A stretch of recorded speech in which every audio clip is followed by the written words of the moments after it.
Yeah, man. All right, cool. So yeah, Jay Bragg, well, thanks for taking the time to do my podcast. I appreciate it.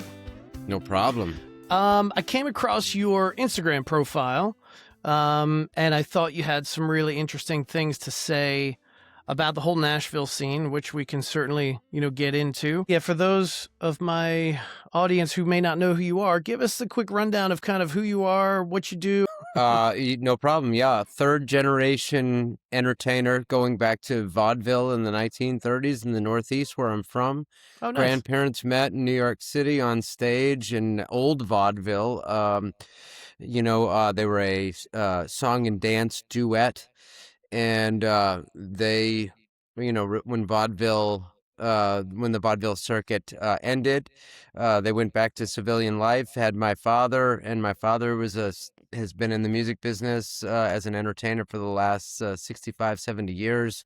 Mm. And I started playing music when I was about 4 years old, and completed this third generation legacy of entertaining on stage and really bringing really specializing in joyful experiences. Vaudeville, old vaudeville was all about it. It came to fruition during the Depression, which was kind of its heyday. So it really was tasked with lifting people's spirits. And I have been a songwriter, entertainer since, I was 5 years old, but I've been doing it professionally for 25 years from the Northeast, been in Nashville for 10 years.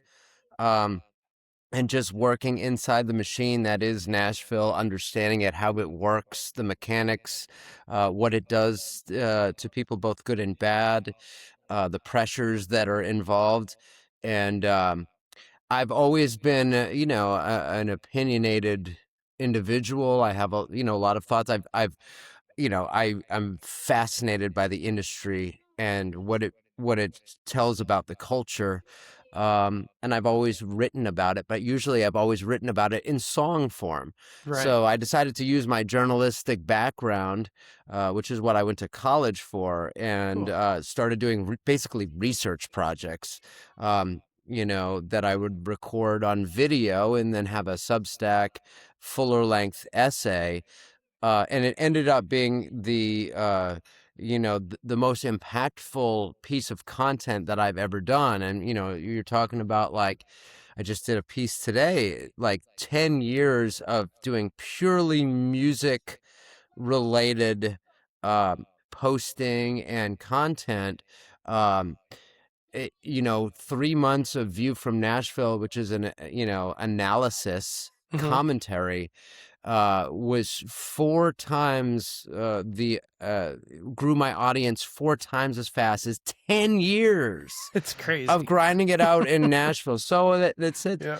There's something to that. And, what I'm doing something that I think is sharing some information, doing research, and opening up, kind of pulling back the curtain as to, what I've witnessed in this industry, and also what I'm reading, what the data shows and the trends show, because the life of a musician, the career of a musician, it's changing every single day, and it's only going to get more disrupted with AI coming in. So I think it's good to have voices out there to help try to make sense of it. And I hope that I can be a voice that people can look to as somebody who is uncompromised by the industry, and just kind of blowing the trumpet sounds that would benefit the industry, but rather just take a hard look at the truths of where we are and where things might be going. Yeah, no, and I think it's very important work that you're doing. It's a very important message that you're getting out there, because, there are lots of musicians out there who think, if I could just get to Nashville, if I could just, that's where it's all going to happen. Everything's happening in Nashville. And that's true to a certain extent, but it's not. I don't think, and I'm going to ask you this will be my next question. I don't think it's what people think it is, So I guess my question to you, I'm going to ask you 2 questions. First one is, what's wrong with Nashville? And then the second one, it'll be, what's right with Nashville? Yeah, I mean, So I mean, I don't think anything's wrong with Nashville. I think Nashville is the way it's always been, which is, um, you know, Nashville, the music industry, um, you know, sprung up here from the Grand Ole Opry Mm-hmm. way back when, and as a way to sell insurance to people in rural America. Okay. That's how it started. It Did you say a wasn't way to sell insurance? insurance, Okay. yes. WSM is what broadcasts of Grand Ole Opry, Mm-hmm. and it's an acronym.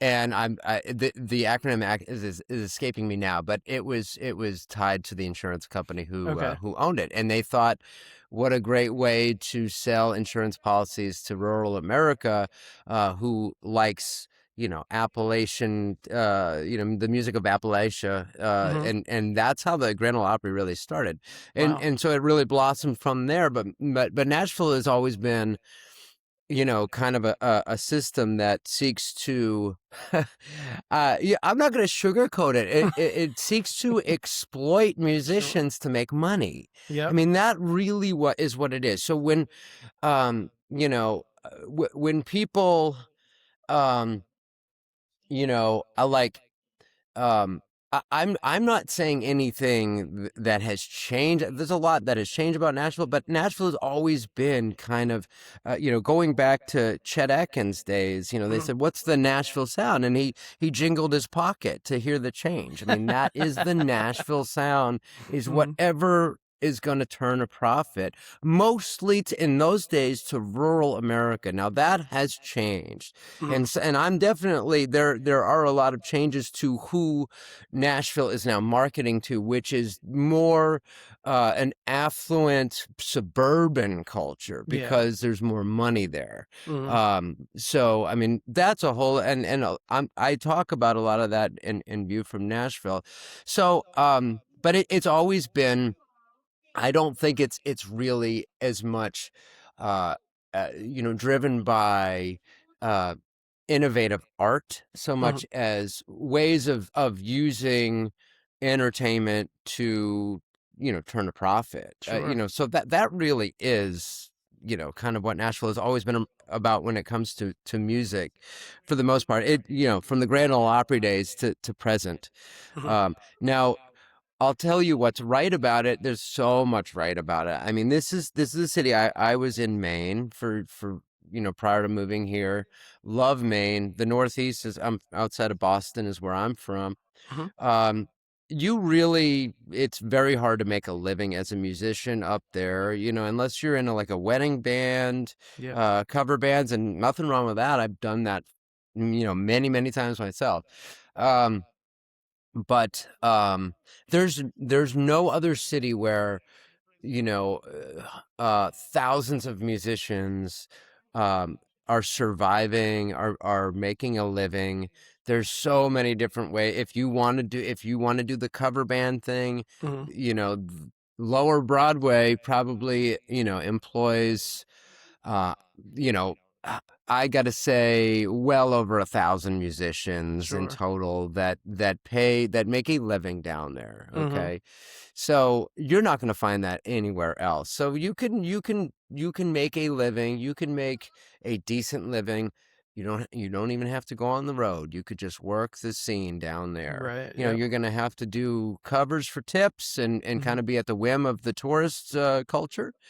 Um, and some people, that's not a problem at all. Some people don't like that, and you know, you can get pretty jaded, you know, Sure. Sure. if that's not your cup of tea. That's a service industry job down there, Mm. but it's a musical job. And for most people, they'll tell you it's better than the alternative, which is getting a straight job of something that they Right. really don't care about. That's So very true. Yep. you can make a living as a musician here. You also have such there's such an opportunity, a unique opportunity to connect with other people within the industry, musicians, people on the business side of things. Um, you know, you know, you can go out to a restaurant, you can go anywhere in this town. There's going to be somebody there who you could have a fruitful connection with, Mhm. who is somehow involved with the industry. And it's like, Hollywood, back in the day, it's like, if you want to be an actor, you got to be in Hollywood because that's where the action is. Right. Yep. um Nashville is where the action is in terms of music, and not just country music, across genres. Sure. And so it's a really great place to be, and you're gonna, if you're not exceedingly good at whatever you do, for the most part, it's gonna be tough because it's Mhm. very competitive. Yeah, for sure. Most competitive in terms of, now, in terms of, say, country, maybe not so much rock, but certainly in terms of country, it's by far the most competitive Mhm. in the adjacent genres. Yep. But so yeah, as a musician, if I always say, you should probably be a big fish in a small pond before you come here, Yep. because you gotta kind of, you gotta have to come here with like a bit of confidence, and know kind of who you are. I Mhm. think that's a big thing. It's kind of arriving here and not knowing who you are, that you can, because it's a city that will really pressure you into ways that you can be exploited. Right. For sure. And I talk about that a Mhm. lot in this series. Yeah, so let's talk a little bit about your Substack view from Nashville. Uh-huh. One look at your link tree. If anybody's out there and they see your Instagram, just go to your link tree, or the links on your profile. It'll Mhm. take you to the Substack called View from Nashville. How did that start, and what's that all about? Well, I've always, I used to do, mix in some cultural commentary in, just on TikTok and things like this. And I always, I view myself as, I'm like a sponge in the world. I absorb a lot of information. I try to make sense of the world. I've always been very much, news junkie. Mhm. Went to school for journalism, and I always would give hot takes on Mhm. things in the industry. Um, I think what one day I tried something different. Instead of a hot take, I wanted to do a data-driven research project. So Okay. some of these things that I was feeling, and some of these conversations that I was having with other people in the industry, um, I wanted to take them beyond opinion and see what the data really was showing, because it's easy to be like, oh, well, that's your opinion. Um, uh, but if you can't deny the numbers. So I Sure. went and started digging numbers, and the first few that I did, I was still kind of learning the format. But the one that really popped, for me, for the view from Nashville, was a study that was done by a tourism blog Mhm. that rated Nashville as the fourth least authentic city in the world. And this was, they it was a cumulative thing of all these comments of all these tourists who came here, and those were the reviews that they gave. So they were reviews from tourists. There are reviews from tourists that were collected from various, like, uh, travel Mhm. blogs, and you can leave Yep. comments about your experience. And so they did a huge study of all of these comments, and Nashville came in the fourth least authentic. And I thought, well, this is really interesting because, yeah, I can see why people would come here. And go down. Most tourists are going to go down to Lower Broadway. They're going to see Sure. pretty much the same band at every single bar, giving the same pitch, playing the same songs, often having the same look, and often, putting on the same phony Southern accent, when they're not from the South at all. So it's like, of course it's not going to rate high on authenticity. So I did a piece commenting on that from what I've seen, mentioning some of the things that I just mentioned. Yep. And I guess that went, semi-viral. And and it's still the most watched video that I have on there. So I said, well, maybe I'll do one of these a week and really take deep dives into a topic that musicians are talking about, or a topic that, a study that has come out, like, there was a Vanderbilt study about Yep. the tipping regimes down on Lower Broadway, and how that kind of rewires the brain, and the different tribes that go into that, and the ones who are defending it at all costs because it's their livelihood, Right, even sure. though they know it's not beneficial for everyone involved, and it's highly exploitative. Yeah. So, I had gotten at that point, I had gotten to the point where I no longer needed Lower Broadway as a financial engine for what I'm doing, because Okay. I've diversified, Yep. and that was a whole journey in itself. But I diversified into different, kind of building a flywheel of all Sure. these different things that I'm doing Mhm. in the entertainment business, all, and as a whole, it all makes it all work. Right, right. I wanted to not to interrupt, but like No, go ahead. I did a topic of conversation that comes up often on this podcast is, how do you make money as a musician, whether it's part-time, full-time, or anywhere in between? And I think what usually rises to the top is that you've got to have multiple sources of income, multiple Yeah. streams of income, right? You can't just say I'm a songwriter and write and expect to make money as a songwriter. You need to be a songwriter. You need to do this, do that, and then on top of that, you've got the whole you have to be a content creator as well to get attention Mhm. and all that stuff. So Right. so why don't we run through all the different things that you're doing? I know you're doing the new vaudeville thing, there's singing Mhm. telegrams, there's all kinds of Mhm. stuff. So let me know about that. Yeah, well, I mean, when I was doing a lot of work on Lower Broadway in Nashville, it accounted for, 85 to 95% of my income, which is a very vulnerable situation to be in. Yeah. And especially if you're in that system, which really positions everybody to be very replaceable, Mm. because it's all like, oftentimes down there you never know who you're playing with.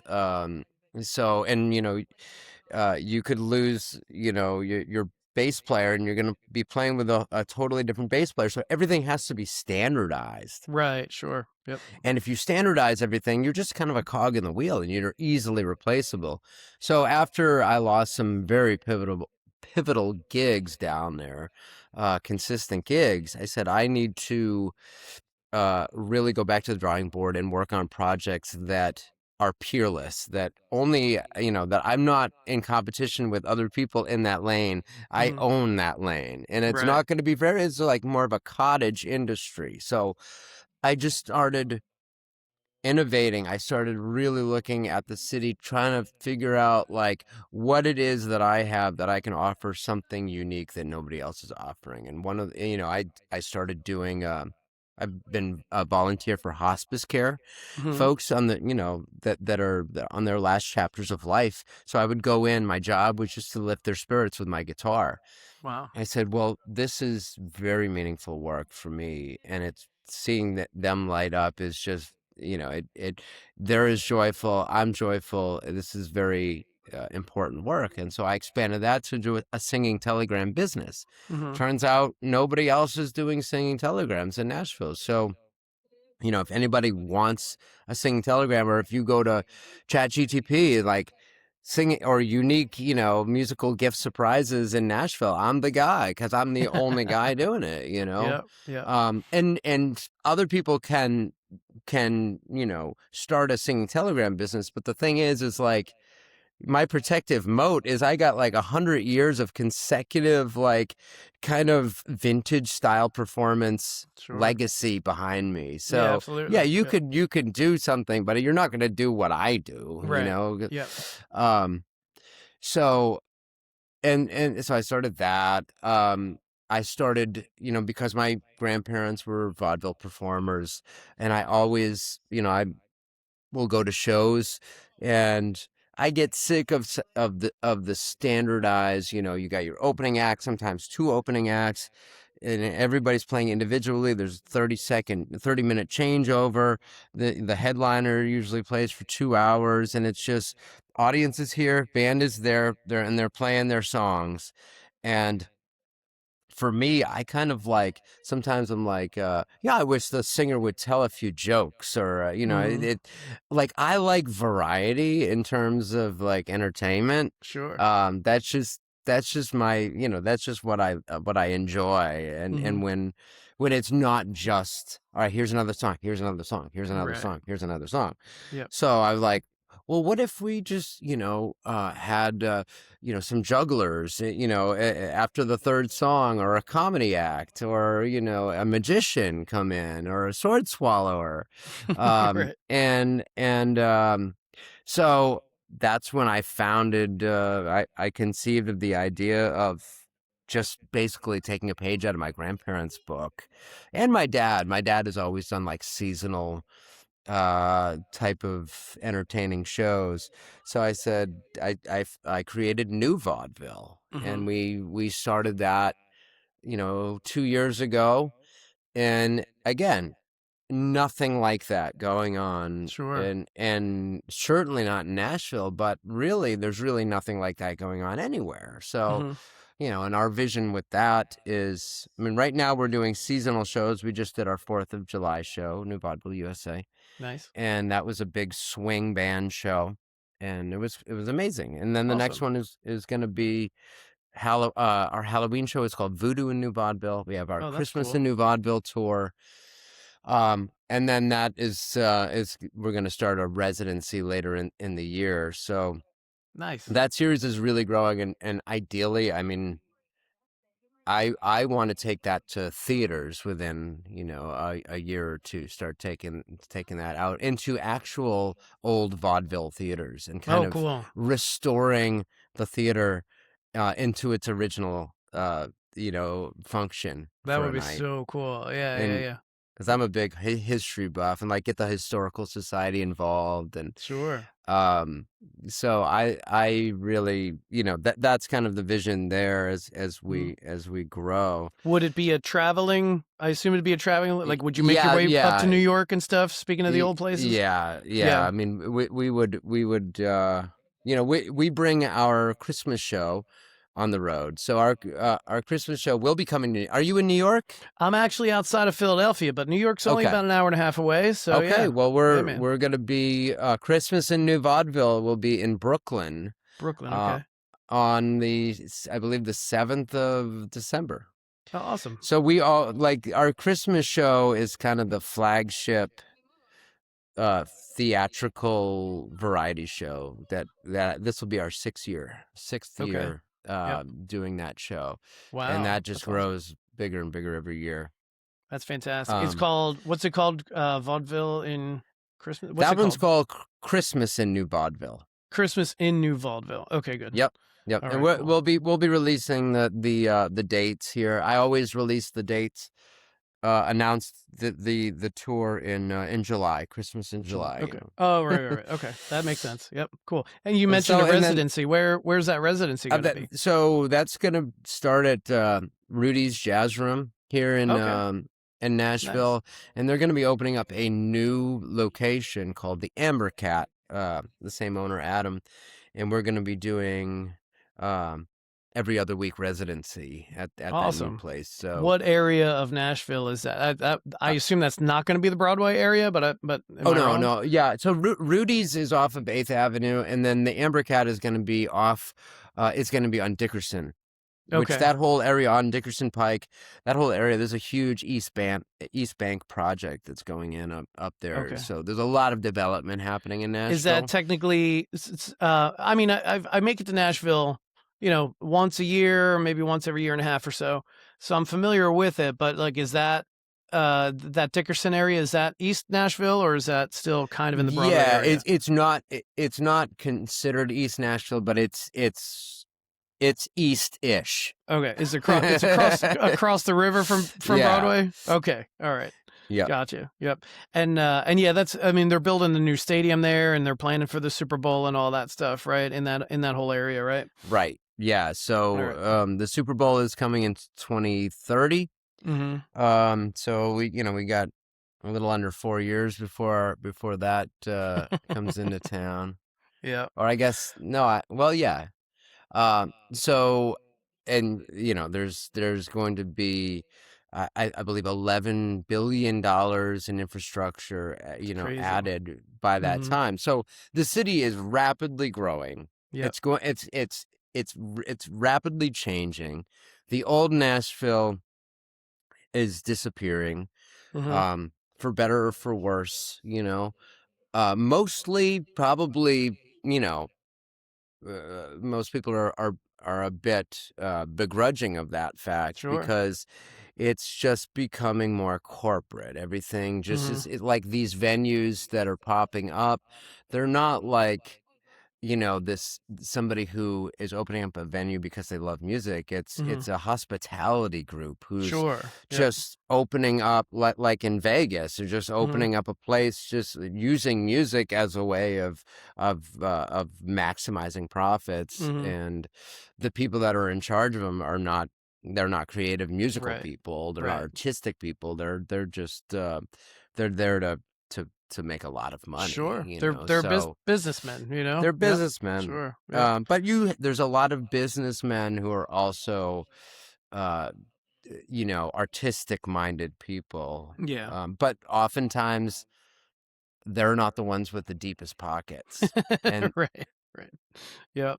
Well, I think you did a post, correct me if I'm wrong, um, about how like the smaller like honky tonks on Broadway, the few that still exist, are all being replaced by like the giant celebrity owned or yeah, celebrity labeled, right. honky tonks. It's And more it's more the latter. Yeah, it's like mhm, licensing deal. There's only a few that are owned by the celebrities, but mhm, yeah. So when I moved here 10 years ago, there was two honky tonks that had a celebrity name attached to them. mhm. And now I believe there's close to 20. Wow. And that's just in 10 years, so and of those 20, I believe maybe only two or three are actually owned by the artists Oh, really? themselves. It's just a Yeah. licensing thing. So it's just a licensing deal. They're all owned by, big hospitality groups, Right. many of them not from this area at Right. all. I A, that a that lot of just Vegas, it's very, Nash Vegas is very apt Nash for this Vegas. stuff. Yeah, yeah, Yeah. yeah. That's very true. I remember maybe about a year or two ago, I'm a musician myself. I'm primarily a cover musician, but I do write and release my own music. Hmm. But and in South Jersey, we're very much a cover band town outside of Hmm. Philadelphia. So I'm the solo acoustic guy doing the cover songs in the corner of the bar. And that's, and I only do it part-time. I have a regular full-time job. So, Hmm. but anyway, I love doing it. It's great. But when I was making plans to come down to Nashville just for like the week, I reached out to a few places like, hey, I'm going to be in town. Is there any chance, like even if it's like a Monday at like noon or whatever, is there any chance I can play Right. at your place or whatever? The few that responded all said like, reach out to this email address, and it was like the same hospitality company or same Yeah. same promotion company for like 4 or 5 different places I reached out to. It was all the same email address. Yeah, that's not surprising at all. And those, it's really hard. Most people who tour through Nashville on an independent level never make any money. It's always a Right. loss. Mhm. Playing here. I mean, the level of saturation is, unlike anywhere else either. Right. Sure. Yep. So there's ways of doing it. It's like, you got to give it to Nashville musicians, who are surviving because they've kind of figured out a way of making it work in a very saturated environment. Yeah. Yep. Yep. So there are ways, but it does take a long time. They call it the 10-year town, I heard that. Yep. and it does kind of take. I mean, it took me a decade to really understand where I fit in this city and what Mhm. I can contribute that is unique and different and original and authentic to who I Yep. am. Mhm. But it does take some time to get to that point. And when young blood comes in, because it is so competitive, you're not welcome with open arms. Oh, here's some, take some gigs. Everybody, gigs um are scarce, especially Right. gigs that pay. So no Mhm. one's gonna just throw you work, Right. Yep. that Yep. they've been working their ass off to get to that level to get a paying gig. Mhm. Yep. And that creates a whole other kind of dynamic between musicians where, you don't want to necessarily support the competition as much, Oh which yeah. which Yep. is a drag. Sure. It's but it's like that because it is so competitive Mhm. and it's so hard to kind of make it all work, make a living from it. Yeah. Yep. Yep. What is the rumor, and I say rumor because I don't know if it's actually true, but I've heard that like a lot of those Broadway musicians, bands, all that, they don't get paid by the venue. It's all tips. Is that accurate? That is inaccurate. Okay. As a whole, yeah, there is what they call a base pay, Mhm. and that is it starts as low as $40 for a 4-hour show, which Oh is wow. less than minimum wage. Yeah. At like kind of like places like Tootsie's, Mhm. that which is a whole circuit. But I think original Tootsie's $50. Some of the older ones, that you kind of they're always going to be packed, and I think they use the fact that it is going to be packed to keep their base pay very, very low. But that basically the patron is responsible for subsidizing what the bar is not paying Right, the right. musicians. That's So you crazy. Yep. have to work that. You have to work the tip jug, Mhm. and that is that is how you make it profitable. No Right. one is going, no one is going to put themselves through that situation for very long for less than minimum wage. Mhm. But you have to really hustle. You have to hustle that tip jug. The Sure. tip jug is like, it is part of the show. Unfortunately, I don't Mhm. think that creates the conditions um, of of being your best in terms musically, of mental health, physical health, just Right. well-being in general. Right. It Yep. rewires your brain to like Mhm. not do what is in your soul, but to do just whatever is going to fill that tip jug up, Mhm. Sure, which sure. is teetering on you know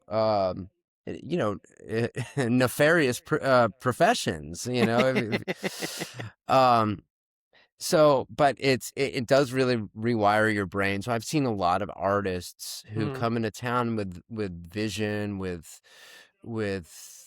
real creativity and uniqueness, um and it's difficult to, it's like, you're struggling to make ends meet. You start, well, you play a few lower Broadway gigs. Oh, this helps make ends meet, and then all of a sudden you get addicted to that easy money, the low hanging Sure. fruit, and suddenly whatever made you unique as an artist gets swallowed up. It just Right. evaporates because the main thing has become maximizing your profits. So you're Right. really no different than these hospitality groups who Yeah, own these sure. places. Sure. Yep. If you can't beat them, join them, type of thing. Right, But it's, right. and that's okay for some people. But I do know some people that I think are brilliant artists, Mhm. and they kind of gave up on the dream, Oh, wow. Yeah. um, because it was just too hard, and this was too easy. But you talk to them, you see what they're up to, and they're burnt out, and they're Mhm. mentally not happy, Right, sure. because Yep. they know deep down, like, they kind of made a deal, A that little deal with the devil, yeah. yeah. I hear you. So if I was, and I don't mind Broadway. I don't. Whenever I come down there, I don't spend my whole week at Broadway. I look for places where there might be a little bit more, for lack of a better word, authenticity. Right. Hmm. I do love East Nashville. I love the variety there. If I want to go see rock music, I go to the Five Spot. If I want to go see whatever, like there's a Hmm. number of different places to go. Um, my question to you, I guess, is, since you're so familiar with the town, if a tourist wants to come down, someone like me is a musician, my girlfriend's a musician, and we want to go see, and I don't want to say real Nashville music, but if we want to go see Hmm. something that's not Broadway, where would Hmm. you recommend we go? Um, excuse me. I always, you know what I think is a really authentic, wonderful experience is the Station Inn. Yeah, Have I you was heard of it? there. Yeah, I've been there they had like an open stage. I went there. I think it was a Sunday or Yeah, something. I went there and yeah. it was They open have their stage. their bluegrass open It jam. was cool. Yeah. That Yep. is one of the great institutions of America, Mhm. in terms of music, and it's exactly the way it was way back when. Mhm. And I hope it will be that way for a long time to come. I always tell people to go to check that out. I mean, the Bluebird Cafe is an institution of into itself, Sure. and it's really cool to see a writers' round, an authentic Yep. Nashville writers' round. If you Yeah. can get in there, it's such a small room, but I believe Yeah. they're in the new Nissan Stadium. There's going to be a satellite Bluebird Cafe, Oh, cool. which I'm interested to see how that's going to go, but. Yeah. Yeah. But you're right when you say East Nashville. East Nashville has got some of my favorite places. That's where I live. The Okay. Five Spot is right down the street. Nice. Um, we and I that place is it's always they do a really good job curating great music there. Mhm. The Yep. vibe is awesome, but it's a great rock club. The Mhm. the old school basement. You have the Basement East, which is right here in East. That's a bigger venue, Okay. probably about 500 capacity, and then the original basement, which is on 8th Avenue, which is where I had my first Nashville gig. That's where we would always play when we would tour through Nashville. Nice. Yep. Um, and that place is, you're just gonna get, touring acts, up and coming acts, and it's a great old, rock and roll bar, Mhm. a venue, Yep. great sound, and it's an institution.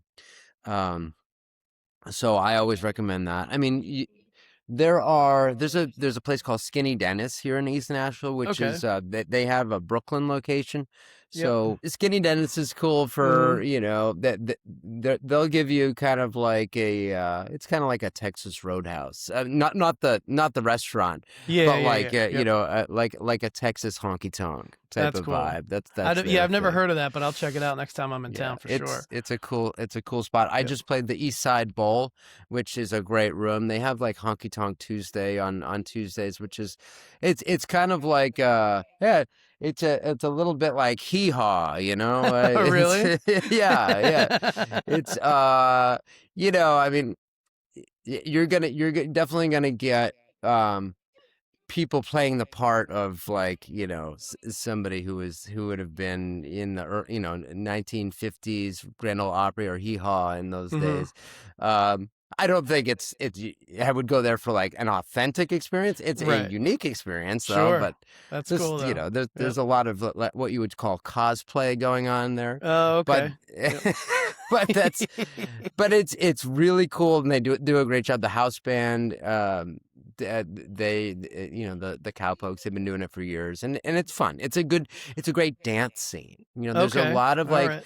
two-stepping going on, two-stepping scenes, swing dance scenes, which is really good. People aren't Nice. dancing enough, like in our culture in general. So I'm glad to see like dancing being popular here in Nashville. It's always been Mhm. popular in Texas. It's never Sure, kind of sure. waned down there. Yeah, yeah, we have a Um, couple of country places up here, like country bars. mhm. And like once a week they'll do line dancing classes and stuff like that.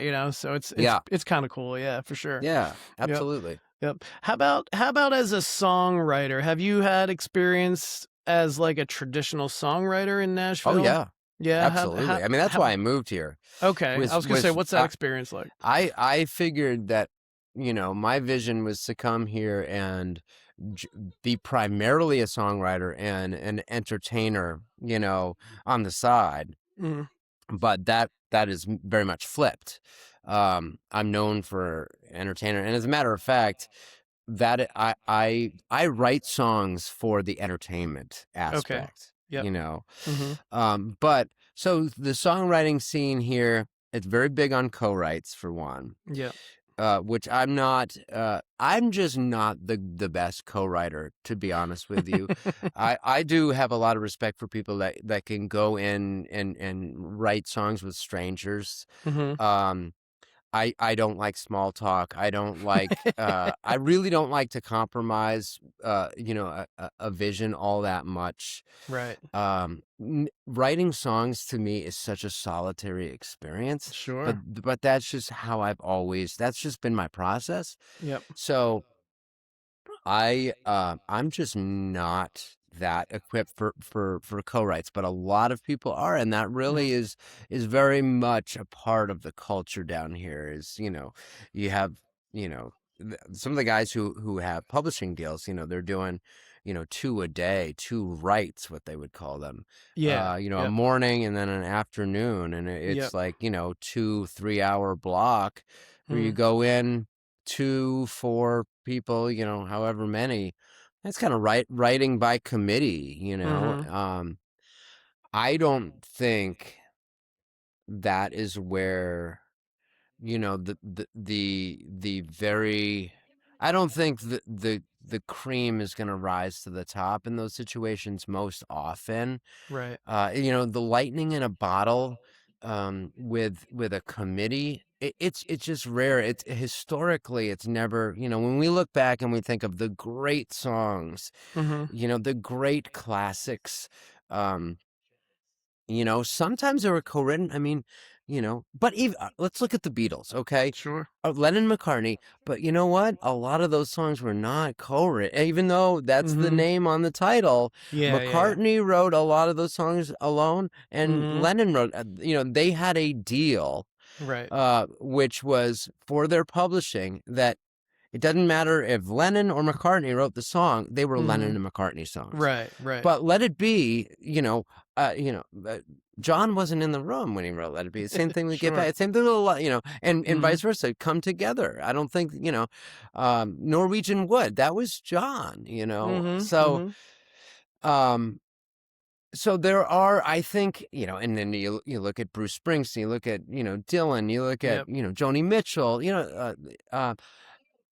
know, a lot of them, it was a solitary experience, and you're Yeah. catching lightning in a bottle, and you're channeling something so deep, and you're in such a vulnerable, Right. uh, it's such a vulnerable place where you can churn up these truths, these Right. universal truths, and it's mysterious where it comes from, Mhm. and finding the muse with strangers around, where you're kind of on guard, and you're feeling like you want to impress these strangers, right? So Sure. if you're in the attitude of I got to impress with some good ideas, it's like self-defeating. You're Right, probably right. not going to find the muse that way and Mhm. get to that flow state.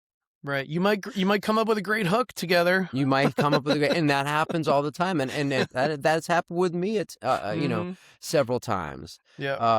But there's also been several times that you're like, this song is going nowhere. I'm not Right. really proud of this, and but I got to go through. But Mm. these are 3 hours that I wish I could get back. Right, right. Yep, Um, yep. And and you have to produce something if you want the chance to get paid. You know what I mean? yeah, well, yeah, Yep. you have to produce something, and also like you have to respect everybody's schedule. So Mhm. even if you get a mediocre result, um, but even a mediocre result, the process, you'll probably learn something through the That's true. process. Yeah, But it that's all true. depends on what you're writing for. If you're writing for Mhm. yourself, it might be a good, it might be wasted effort, but maybe Mhm. not. If you're writing, the publishing world is they just need churn. They need Yeah. volume. Right, right. Um, 'Cause they but you wanna know throw what? everything against the wall and see what sticks, right? Exactly, yeah. Yep. And a lot of that is being, AI is really, Ugh, yeah, definitely the a major writer in those rooms sure. from what I've heard right now. Really? Yeah, I talked to a previous guest of mine, her name's Carly. I don't wanna say leaning in, but, like, when AI kinda first came about, like Suno and all that stuff, she was kind of amazed with, like, what it can do and all Yeah, that stuff, and yeah, and then I started to I don't use it, but I'm curious, so I'll watch random YouTube videos about people using it, and it's like, "Oh, right. no, it's so scary." Oh, no, it is. Well, yeah, I mean, it's definitely displacing a lot of jobs. Like, for instance, one job that you could have here in the industry was recording demos. Mhm. Um, and a lot of people, I mean, they were never on, the released record, but they were on the demos that gets pitched to other artists. Right. And now most of those artists, they don't even want a demo made by real humans. They want, the AI demo, Mhm. because you can really manipulate AI in a way that is really custom to that particular artist, or you could, make it sound exactly what you want in like 5 seconds. Right, And it's it crazy. is like a lot. I mean, I've used it. I use Suno for arrangement ideas. Okay. Yep. So for instance, um if I work up a song, like I just did a big band show and I Mhm. needed some ideas for horn arrangements, right? Mhm. So, you can put a simple guitar demo in there and be like, uh, uh, I want to work up a recording in the vein of, a Dixieland arrangement, Right, right. and it will help. It will spit out something. It will spit out something that sounds pretty good on its face value. I mean, Mhm. but um, it's very predictable. Yeah, Everything, sure. AI is a it's good at replicating, it's pattern recognition. So Right, if there's right. things in recorded music that is kind of formulaic, it's gonna Mhm. do a really good job at that. Yeah, if what I noticed about it, at least here in my area, we have a lot of musicians who are using various AI programs, I guess, to create their posters, that you post online Right. to show like, hey, I'm playing here, I'm playing there, whatever. Here's my name, here's the time that I'm playing, here's the location. They're all starting to look the same. Yeah. Every poster that's generated by AI that I'm Yeah. seeing posted on Facebook, it all looks the same. Right. Right. And like there is a backlash to AI for sure, where people just um they don't it's people are resisting it because it is all the same, and it's so obviously you know not made by real humans. Like Mhm. there is a resurgence. I think we're going to see more and more of a resurgence of like analog I experiences, hope so. I because I really think do. people are at their wits end with everything being with AI and everything being, the digital world. Mhm. So, we're seeing some trends in that direction, which I think is a good thing, especially for musicians like us, right? Yep, yep. I don't think if you could perform live, whatever you do, like we're not going to get to a world where AI is going to replace sports teams. Right. I don't think anybody's going to go see a sports team of robots. I don't think anybody's going to go see a band of robots. Right. Yep. You know, they might see it for, you know, the novelty of it, but Mm-hmm. it's not going to be like, oh, my, you know, there's certainly, you know, AI bands that are doing well on Spotify and things like that. Sure. But, you know, um, and you're not going to stop that and whatever. You know, my dad fell in love with a song recently and he's like, I want this played at my funeral. And he's like, do you know anything about this artist? I'm like, Dad, it's an AI artist. It's not even a real No. person. And he had to really wrestle with that because he's Yeah. like, about as analog as it gets, right? You know, and he had to really wrestle with that, and he came to the realization, it's like, you know, I thought about it, and the song touched my heart, so I don't Yeah. really care if it was Right. sung by a real person or not. Mm-hmm. And so recorded music is going to continue to be disrupted by Sure. AI, but live, the people who can deliver live, who know how to connect to Yeah. your audience, Yep. I think are gonna be able to survive. Yeah. I don't know what thriving is gonna look like. You know, making it. Mm-hmm. You know, I don't know what you know. What it's a new frontier. We'll see. Yeah, for sure. But I For think sure. you'll be able to survive if you can deliver. You know, in real time in front of an audience, know how to work a crowd, Mm-hmm. and Yep. give people a true human experience Yeah. Yeah. with music and creativity. Mm-hmm. I think those people might even do better in the age of AI because people are so exhausted from Yeah. being And manipulated by the machines. right. And that's the thing too. Like AI is going to be able to produce so much stuff so much faster than humans that I hope that it eventually just gonna be like, oh, here's just another AI thing. Where are the humans? Let me go seek out the human Yeah, art, you know, because we're gonna exactly. be inundated. We're already We're inundated already there. with information. You know, Hmm. the internet itself has provided us with way more information than we can consume. Sooner Hmm. or later, AI is probably going to inundate us with way more art that we can consume, and we're going to be drowning in AI art and all anybody is ever going to want to see, hopefully, will be human art. You know? Yeah, no, and you know, people's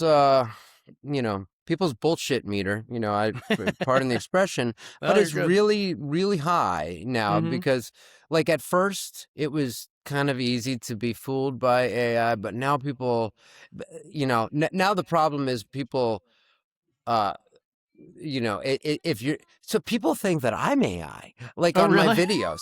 Yeah, no, people are like, this guy is too slick, you know, to be real. This guy is AI, and I'm like, so I mean, this is the world we live in. It's It's like scary. you Yeah. don't Yep. know what's real and what's not. Yeah. But Yep. you know, so you know that is, uh. Like I said, this is a new frontier, Yep. and I think I advise people not to be, you know, Luddites about it, and like, you know, understand it. When you use AI programs, it you know, you can use it as a crutch and as a supplement for a lack of ability, Mm-hmm. um, or you can also, when you use it, you can understand better its limitations and Yeah. know where the humans will have their edge. Right, right. Yeah. Yeah, you mentioned like interacting with audience and stuff. Even in my cover band area, you know, I feel like one of the things that I'm pretty good at is interacting with the audience, and you know, my calendar for 2026 is full, you know, Yeah, so and I'm starting to book 2027 already, so right, I think it's paying off. You know, I don't get up there and just play the songs, you know, I try to interact with the crowd and have fun with them right. and all that stuff. So, yeah, it's interesting. Hopefully the human element will continue to rise above, you know. Here, here. All right, cool. Before we wrap up, is there anything else you wanted to promote? I would just direct people to my Instagram. It's kind of like the hub at J Bragg Presents. View from Nashville, I do 2 a week, usually one on Sunday and then one midweek, either Wednesday or Thursday. There's a Substack that has the full-length essay. And then New Vaudeville is, my seasonal variety show. Our next one is going to be Voodoo in New Vaudeville, which is going to be in October, and then Christmas in New Vaudeville, which is going to be on tour. And you can find all of that stuff online, and our tour schedule will be up on the site. Awesome. Now I will be up in Maine playing a bunch of shows in August. Oh, cool. So if anybody is up in the Northeast and wants to make a trip up to Maine, all that is on jbragg.com. Awesome. And yeah. That's fantastic. Jay, thank you so much for taking the time to talk to me and being on the podcast, man. Hello, I'm Jay Bragg. The robots are coming. That is a true story. This is a song that I wrote with that title. I hope you enjoy it. What are you gonna do when the robots come for you? When they can easily take your job, are you gonna kick a robot in the balls? What are you gonna say when a robot takes your pay and gives it all to a CEO so he can buy a bigger boat? The robots are coming. They're coming in hot. The robots are coming. Ready or not, the robots are coming. They're coming for you. What will you do next when you find out your girl likes robot sex? 'Cause he can do it better than you and does whatever she asks her to. What is your backup plan when it's you against robot Superman? What do you think of progress now? I don't mean to bum you out, but the robots are coming. They're coming in hot. The robots are coming. Ready or not, the robots are coming. They're coming for you. The robots are coming. They're coming in hot. The robots are coming. Ready or not, all the robots are coming. They're coming for you.